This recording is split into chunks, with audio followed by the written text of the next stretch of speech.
Hi friends, ఈరోజు మీ ముందుకి టాలీవుడ్లో యూట్యూబ్ పరంగా లిరిక్ సాంగ్స్ 100K లైక్స్ ఎంత త్వరగా వచ్చింది, ఏ పాట ఉందో, ఏ సినిమాలు ఉన్నాయి, ఏ హీరో నెంబర్ 1 స్థానంలో ఉన్నారన్నది ఒకసారి చూద్దాం. ముందుగా నెంబర్ 1 స్థానం వచ్చి జూనియర్ ఎన్టీఆర్, మహేష్ బాబు గారు ఉన్నారండి. 100K likes. మహేష్ బాబు గారి కలవత్ సాంగ్, జూనియర్ ఎన్టీఆర్ దేవరలో ఫైర్ సాంగ్ 9 నిమిషాలతో 100K లైక్స్ వచ్చాయండి. సెకండ్ పొజిషన్ వచ్చి Bheemla Nayak song. Third position వచ్చి మళ్ళీ భీమల నాయకుల సాంగ్. ఫోర్త్ పొజిషన్ వచ్చేసి దాక్కో దాక్కో మేక అన్న సాంగ్ ఉంది కదా, ఆ సాంగ్.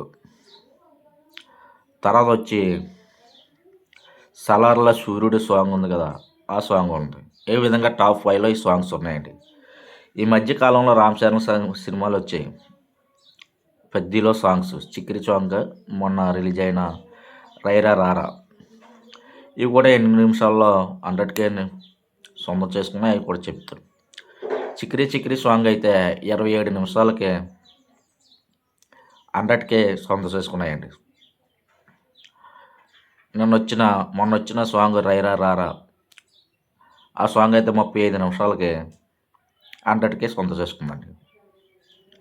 ఈ విధంగా రామ్ చరణ్ గారు స్థానాల పరంగా చూస్తే చిక్కిరి చిక్కిరి సాంగ్ అమ్మ 27వ పొజిషన్లో ఉంది. రైరా రైరా సాంగ్ అమ్మ 34వ పొజిషన్లో ఉంది. మళ్ళీ ఈ మధ్యగా 9వ ప్లేస్లో 8వ ప్లేస్లో కూడా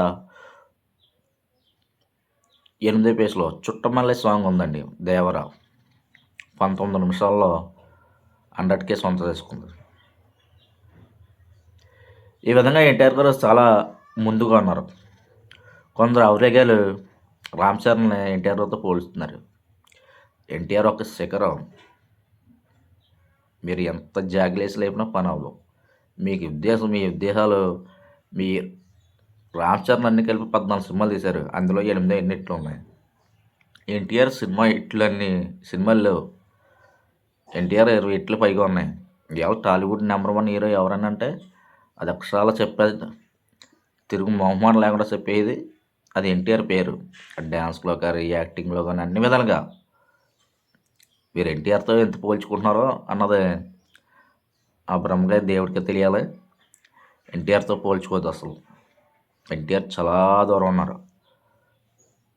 ఈరోజు పెద్ద సినిమా ఉంది తెచ్చమని, ఆల్రెడీ సినిమా లాస్లో ఉందంట. కేవలం 150 కోట్లు థియేట్రికల్ రైట్స్, ఓటీటీ రైట్స్ 115 కోట్లు, మ్యూజిక్ రైట్స్ 30 కోట్లు జరిగిందంట. దీని బడ్జెట్ వచ్చి 450 కోట్లు. దాదాపు ఈ సినిమా రిలీజ్కి ముందే 180, మన రాజ్యసభలాగా 150 కోట్లు పైగా నష్టంలో ఉంది. ఎన్టీఆర్ గారు 200 కోట్లు షేర్ బొమ్మలు లైన్గా 3 ఉన్నాయి. ఈ రామ్ చరణ్కి ఏమున్నాయి? మీరు ఇష్టం వచ్చినట్టు మాట్లాడకుండా. ఆడెవడో సినిపోలాడు ఎవడో అంట ఎన్టీఆర్ ఫ్యాన్స్కి కోమల పోయారంట. కోమల పోయేది మీరు. పెద్ద సినిమా ఇట్టు కొట్టమండి. ఇట్టు అవుతే అందరూ మాకు సంతోషమే. రామ్ చరణ్ చాలామంది నందమూరి అభిమానులు రామ్ చరణ్ సినిమాలు చూస్తారు. మీరు చూడకపోతే ఎన్టీఆర్ సినిమాలు. ఇట్టు అవుతే సంతోషమే, టాలీవుడ్కి పేరు వస్తుంది. కానీ సినిమా పరంగా చూస్తే రొటీన్గా కనబడుతుంది. సాంగ్స్ ఇవన్నీ రొటీన్గానే ఉన్నాయి.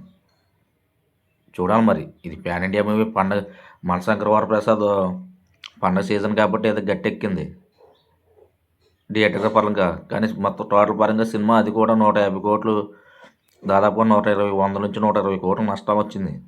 నిర్మాతలు పరారైపోయారు ఆ సినిమాకి. ఆ సంగతి మీకు తెలియదేమో. మళ్ళీ హీరోలకి రెమ్యునరేషన్ కోతలు కోసారు. అవన్నీ తెలుసుకోండి. నిజాలు తెలుసుకుంటూ మాట్లాడండి. మీ ఇష్టం వచ్చినట్టు నాటకాలు ఆడితే పని అవుతుందంటే నిజాలు ఏంటన్నది తెలుసు. ఎన్టీఆర్తో అసలు పోల్చుకోవద్దు. సీనియర్ హీరోల పరంగా నందమూరి బాలకృష్ణ నెంబర్ 1, టోటల్ టాలీవుడ్ పరంగా జూనియర్ ఎన్టీఆర్ నెంబర్ 1. ఇక ఇందులో ఏ సందేహం లేదు. రాబోయే సినిమాల్లో ఖచ్చితంగా 2-3 సినిమాలు 2,000 కోట్లు దాటే అవకాశాలు ఎక్కువ ఉన్నాయి ఎన్టీఆర్ సినిమాలు. అంత మార్కెట్ ఏర్పడిపోయింది జూనియర్ ఎన్టీఆర్కి. ఒక ఫ్లాప్ సినిమాతో 370 కోట్లు తెచ్చారంటే ఎన్టీఆర్ మార్కెట్ ఏ విధంగా ఉందో ఆలోచించుకోండి. అది థ్యాంక్ యూ వెరీ మచ్.